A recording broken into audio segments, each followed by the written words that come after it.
Halo semua, gua Satria.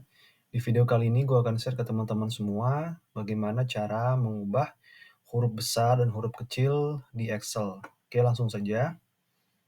Ini teman-teman, saya sudah coba untuk membuat rangkuman perbedaan antara beberapa fungsi lower, upper, dan juga proper.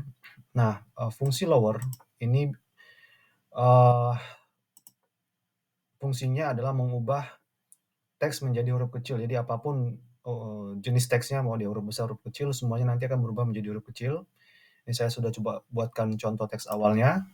Kemudian upper, ini untuk mengubah teks menjadi huruf besar. Jadi apapun jenis teksnya, dia akan diubah semua menjadi huruf besar. Gitu ya. Nah, yang terakhir proper, dia mengubah huruf pertama setiap kata atau teks menjadi huruf besar. Ya.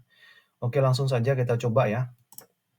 Nah, rumusnya jadi sama dengan lower, kemudian buka kurung, klik teks yang akan kita ubah.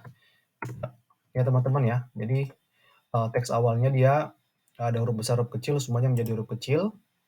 Nah, kemudian untuk yang kedua, upper, ya upper, klik di sini, ya.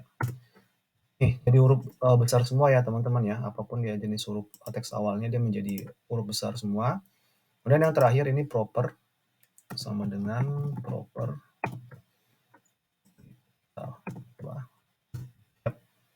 Jadi setiap awalan kata dia berubah menjadi huruf besar ya.